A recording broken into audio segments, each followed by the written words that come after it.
Hello दोस्तों, आज हम थेल्स थ्योरम को सॉल्व करेंगे, यानी कि थेल्स प्रमेय को। तो चलिए शुरू करते हैं। थेल्स प्रमेय का कथन है, यदि किसी त्रिभुज की एक भुजा के समानांतर अन्य दो भुजाओं को भिन्न भिन्न बिंदुओं पर प्रतिच्छेद करने के लिए एक रेखा खींची जाए, तो ये अन्य दो भुजाएं एक ही अनुपात में विभाजित हो जाती है। तो चलिए सबसे पहले बोल क्या रहा है, यदि किसी त्रिभुज की, चलिए एक त्रिभुज लेते हैं ए बी सी। त्रिभुज की एक भुजा के समानांतर, चलिए बी सी एक भुजा लेते हैं जिसका समानांतर आपको एक रेखा खींचा जाएगा। क्या है, एक भुजा के समानांतर अन्य दो भुजाओं को, अन्य दो भुजा का हो गया, एक हो गया ए बी और दूसरा हो गया ए सी। अन्य दो भुजाओं को भिन्न भिन्न बिंदुओं पर, भिन्न भिन्न मतलब अलग अलग बिंदुओं पर प्रतिच्छेद करने के लिए एक रेखा खींची जाए। देखिए इन दोनों बिंदुओं को प्रतिच्छेद करने के लिए इस तरह से हम डी एक रेखा खींचे, तो रेखा खींची जाए तो ये अन्य दो भुजाएं यानी कि ए बी और ए सी, ये जो दो भुजाएं हैं एक ही अनुपात में विभाजित हो जाती है। तो कैसे हुआ कि एक ही अनुपात में विभाजित, कि A D by D B और A E by E C, यही हमको साबित करना है। तो चलिए कैसे साबित करेंगे। सबसे पहले यहाँ पे लिख लीजिएगा हल, और दिया क्या है, दिया है तो दिया है यहाँ पर आप देख सकते हैं, त्रिभुज ए बी सी में, त्रिभुज ए बी सी में डी ई समानांतर बी सी, यहाँ पर देख सकते हैं डी समानांतर बी सी है, यानी कि डी जो है बी सी के समानांतर है, तथा डीई, देखिएगा डीई जो है ए बी को डी बिंदु पर तथा ए सी को ई बिंदु पर, वही लिखा गया है। डीई जो है ए बी को डी बिंदु डी पर तथा ए सी को ई पर प्रतिच्छेद करती है। ये आपको स्टेटमेंट में ही दिया हुआ था। तब चलिए तो दिया हुआ था, तब सिद्ध क्या करना है, अब वो लिखते हैं। तो सिद्ध करना है,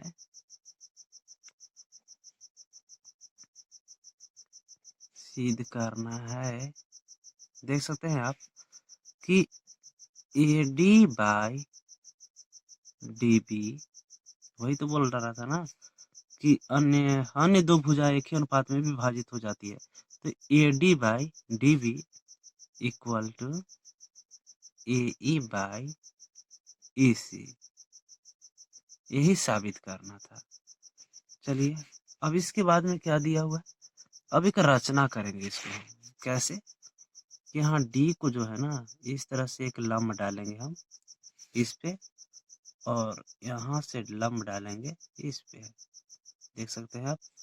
और इसके बाद में डी को हम सी से मिलाएंगे और बी को जो है हम ई से मिलाएंगे, और इसका नाम दे देंगे हम, इसका नाम देंगे एम और इसका नाम दे देंगे एन। तो रचना में बस यही लिख देना है, रचना। रचना में क्या लिखना है देखिएगा, तो देख सकते हैं रचना में कि ई एन, यहाँ पर देखिए ई एन लंब ए बी पर तथा डी एम लंब ए सी पर, यानी कि यहाँ पर देख सकते हैं डी एम जो लंब है ए सी पर डाला, तथा डी को सी से, यहाँ पर देख सकते हैं डी को सी से और बी को ई से, यानी कि बी को ई से मिलाया। चलिए इतना किए थे, ये था रचना। अब हमको प्रमाण क्या निकलता है, तो प्रमाण में देखिएगा, प्रमाण में आप देखिएगा यहाँ पे क्या है कि हमको अब पता है कि किसी भी त्रिभुज का क्षेत्रफल जो होता है वह क्या होता है कि 1/2 इंटू बी इंटू एच, यानी कि 1/2 गुने आधार गुने ऊंचाई, यही होता है। तो हम इसी फार्मूला को लेकर के चलेंगे। तो आप यहाँ पर देख सकते हैं, सबसे पहले क्या, त्रिभुज ए, इसमें डी जब लंब पड़ा, सॉरी ये जो डी जो भुजा था, तो वह त्रिभुज ए बी सी को ना दो भागों में बांट दिया। तो एक त्रिभुज बना ए डी ई और एक बना ए बी सी। तो हम सबसे पहले क्या है ना कि ए डी ई त्रिभुज में चलते हैं। त्रिभुज ए डी ई। तो त्रिभुज ए डी ई का ना हम पहले क्षेत्रफल निकालते हैं। त्रिभुज ए डी ई का क्षेत्रफल, तो पता है कि किसी भी त्रिभुज का जो क्षेत्रफल होता है वो होता है 1/2 गुना आधार गुना ऊंचाई, 1/2 इंटू आधार। अब यहाँ पे देख सकते हैं ए डी ई में आप देखिएगा कि अगर ई को शीर्ष माना जाए तो ई से लंब पड़ा है किस पे, एडी पे। ई से लंब पड़ा है एडी पे, यानी कि पता है कि यदि किसी भी त्रिभुज में शीर्ष से यदि मान लेते हैं कि लंब पड़ता है ना, तो ये वाला जहाँ पे लंब पड़ता है वो आधार हो जाता है और ये इसका ऊंचाई हो जाता है। तो इसमें क्या हुआ कि ई से एन, ई जो है एन तक आया है तो ये इसका ऊंचाई हो जाएगा, और किस भुजा पे आया है, एडी भुजा पे। तो एडी इसका हो जाएगा क्या, एडी हो जाएगा आधार। तो आधार हम क्या एडी लिख सकते हैं, एडी गुने और ऊंचाई, ऊंचाई इसका क्या हुआ, इसका जो शीर्ष से लंब डाला गया यही इसका त्रिभुज का क्या हो जाएगा, ऊंचाई। जैसे कि त्रिभुज में जो रियल ऊंचाई है आपको ये जो लंब डाला गया यही तो ऊंचाई हुआ। तो हम इसको ऊंचाई में क्या लिख सकते हैं, ई एन। हम यहाँ पर लिख देंगे क्या, ई एन। चलिए पुनः अब आते हैं, अब आते हैं त्रिभुज। यहाँ पर देखिएगा सबसे पहले हमको ये ध्यान में रखना है कि सिद्ध क्या करना है, तो हमको सिद्ध करना है एडी बाई डी बी और ए बाई ई सी। तो हम इसी के अनुसार चलेंगे। अब इसमें देखिए एडी तो नजर आ रहा है, अब क्या है डीबी, डीबी कहाँ से आएगा, तो डीबी यहाँ से, यानी त्रिभुज हम क्या ले सकते हैं, बी डी ई। यहाँ पर देखिएगा ये वाला जो बी को हम ई से मिलाए थे तो यहाँ पर एक त्रिभुज बन रहा है, आप यहाँ पर देख सकते हैं। तो बी डी ई, तो हम करेंगे क्या ना कि त्रिभुज बी डी ई और बी डी ई का हम क्या निकालेंगे, क्षेत्रफल। तो यहाँ पर देखिए बी डी का क्षेत्रफल, इसका भी फॉर्मूला वही हो जाएगा 1/2 गुने आधार गुने ऊंचाई। अब यहाँ पर देखना ये है कि अगर मान लेते हैं कि हाँ इसको हम इस तरह से मिलाते हैं तो ये आपके यहाँ पे एंगल बना रहा है समकोण। तो आपको डीबी जो हुआ ये आधार हो जाएगा और ये ऊंचाई हो जाएगा और ये कर्ण हो जाएगा, यही तो समकोण में हुआ। तो हमको फॉर्मूला पता है कि किसी भी त्रिभुज का क्षेत्रफल जो होता है क्या होता है, 1/2 गुने आधार गुने ऊंचाई। तो 1/2 गुने आधार आपको क्या होगा, डीबी। तो हम यहाँ डीबी लिखेंगे और गुने ऊंचाई, ऊंचाई जब आपको ये वाला जो है सो ऊंचाई हो गया तो हम डी न लिख करके क्या हम ई एन लिख सकते हैं। क्यों, क्योंकि यहाँ भी आपको एंगल बना रहा है तो ये दोनों आपको क्या है, ये दोनों आपको हो जाएगा समद्वि बाहु, यानी कि ये वाला जो भुजा डी भुजा हुआ ई एन के क्या हो जाएगा, बराबर हो जाएगा। तो हम जब बराबर ये दोनों भुजा बराबर हो जाएगा तो हम डी ना लेकर के ई एन को लिखेंगे। तो चलिए हम यहाँ पर लिख देते हैं ई एन। तो अब आ जाइए क्या हो जाएगा, क्षेत्रफल त्रिभुज, क्या क्षेत्रफल त्रिभुज अब किसको होता है, ए सॉरी क्या लिखा है, ए डी ई बाई क्षेत्रफल त्रिभुज बी डी ई। अब यहाँ पर ध्यान दीजिएगा क्योंकि यहाँ पे हमको पता था ना कि क्या था कि दो भुजाओं को भिन्न भिन्न बिंदुओं पर प्रतिच्छेद करती है तो अन्य दो भुजाएं एक ही अनुपात में विभाजित हो जाता है। वह एक ही अनुपात में विभाजित हो रहा है तो अनुपात में विभाजित हो रहा है इसलिए हम अनुपात में लिखेंगे और अनुपात का मतलब होता है बटा। तो इस त्रिभुज का देखिए क्षेत्रफल कितना आया है, 1/2 गुने एडी गुने ई एन, और बी डी ई का क्षेत्रफल जो है 1/2 गुने बी डी गुने ई एन है। तो हम देखिए क्या दिया था, त्रिभुज ए डी ई। तो अब यहाँ पर देख सकते हैं कि ए डी ई का क्षेत्रफल कितना है, तो 1/2 गुने ए डी गुने ई एन। तो हम इसको लिख देंगे और बाई में कितना दिया हुआ है, 1/2 गुने डी बी गुने ई एन। तो इसको भी लिख देंगे, 1/2 से 1/2 कट गया, ई एन से ई एन कट गया, तो आपको क्या बच गया, A D by D B.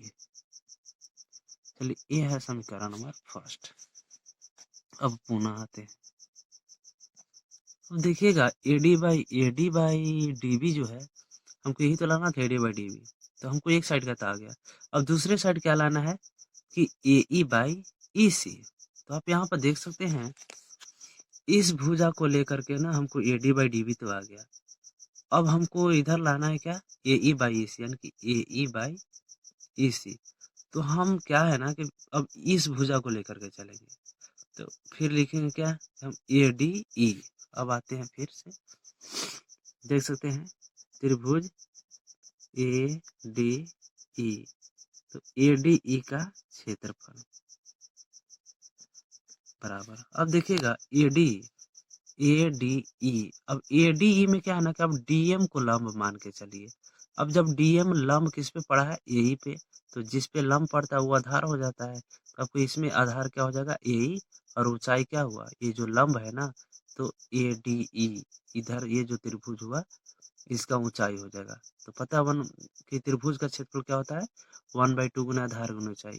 तो हम यहाँ पर लिख सकते हैं 1/2 गुने, अब यहाँ पर देखिए आधार क्या है, ए ई है, ए ई आधार हो जाएगा। तो हम यहाँ पर लिखेंगे क्या, ए ई गुने, और ऊंचाई क्या हो जाएगा, ये वाला जो लंब है ये उसका ऊंचाई हो जाएगा डी एम। तो हम ए ई गुने क्या लिखेंगे, डी एम। चलिए डी एम हो गया। अब फिर से आ जाइए, और क्या है, ए डी ई, यानी कि देखिए अब ए डी ई का हो गया। अब हमको इसमें क्या है, ए ई तो आ गया, अब लाना क्या है, यही आ गया, अब इसी लाना है। तो इसी यानी कि इसको लेना पड़ेगा। तो हम चलेंगे डी ई सी से। यहाँ पे देखिए मान लेते डी को जब सी से मिलाया था तो आपको एंगल त्रिभुज बना रहा है डी ई सी। तो हम त्रिभुज डी ई सी में यहाँ पर भी एंगल बना रहा है। तो यहाँ पर आप देख सकते हैं कि यहाँ भी समकोण की तरह बना रहा है। तो ये आपको क्या हो गया, आधार, ये हो जाएगा ऊंचाई ना।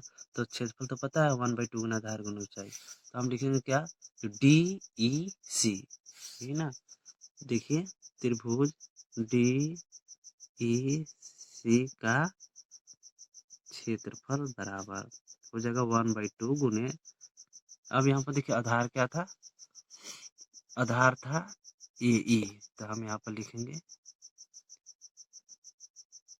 सॉरी डी ई सी था ना, डी ई सी में आधार क्या हो जाएगा आपकी, ई सी हो जाएगा। तो हम यहाँ पे ना ई सी लिखेंगे, ई सी, यहाँ पे ई सी लिखेंगे, और बाय ऊंचाई क्या था, ऊंचाई आपको डी ई डी हो जाएगा, डी। तो अब की क्या है ना कि ये वाला ऊंचाई न लेकर के ना हम इसको डीएम को लेंगे।